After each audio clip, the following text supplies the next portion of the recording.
And I got this cast, Alec Baldwin and Willem Dafoe, Bruce Willis. Willem Dafoe is great. Gugu Mbatha-Raw, who's this wonderful she's emerging great. actress, and Bobby Cannavale. And how was Alec?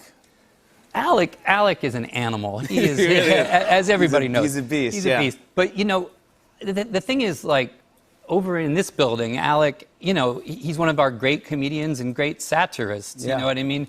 But we came up on Alec, Glengarry Glen Ross Alec, and he's a good actor. He's a great actor. Coffee is for closers only, right? And he's amazing. And I think that he's in this film. I think it reminds you with a shock of, like, the force of pushing you into the back of your seat. That he is really one of our great dramatic actors. He is really, really phenomenal in this film. He said the same about you. He was here, and we were talking about something. I go, what are you doing? He goes, I'm doing this movie with Edward Norton. It's a great film. Wait do you see what Edward does. Yeah, well... He's going to get an Oscar. He's going to get an Oscar. Wait do you see what he does. And I go, okay, I can't wait to see it. Did he say, I will too, of course, but that's a given. Yeah, I want an Oscar as well, yeah. Long overdue. He's fantastic in it, though. He's great. He's truly fantastic in it. You were saying he yells something before you... Well, he has there are people who are kind of method actors who go down within. Alec is sort of the opposite of that. He narrates his process. So out loud? In a very dramatic scene, he will take after take. He'll finish one and go, yeah, don't cut the camera, nobody move, strap in, this is gonna blow your effing minds. And you kind of go, is he talking to me? Who's he talking to? And he'll sort of go, don't anybody move, don't cut the camera, do it again, stay right there, don't you move. Bang! He'll go, bang? Zoom! What? I think he's winding himself up, he's putting himself in gear, but the outtakes, great. See the movie first, but later I'll show you the outtakes. Next time we come back, show the outtakes. They are. I want to see.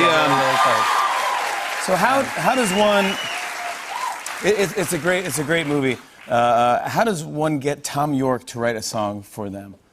Because I want to do this. Do you know Tom York? Yes, I've known Tom a long time. I saw Radiohead in a little club in New York called Irving Plaza. So Radiohead in Irving Plaza? Yeah, back in the day, and it was before OK Computer had come out, and they came out and played the record, and it was one of those moments. Like, I'm not hip. I don't end up at happenings. When people say, like, oh yeah, it was a happening. I'm like, I'm never there. I'm always like hearing about these things.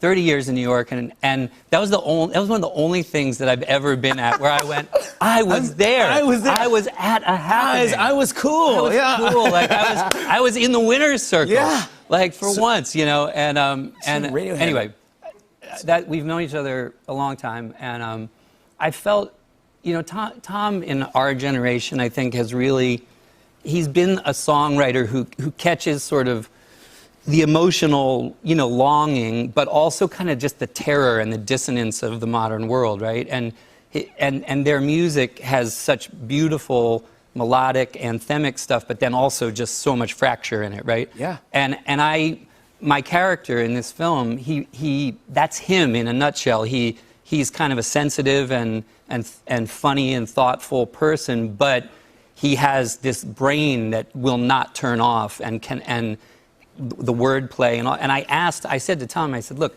I want a ballad. I want an old-fashioned sort of jazz ballad that reflects this. And I thought he was going to say no, because, like, everybody in the world wants Tom to write music. Yeah.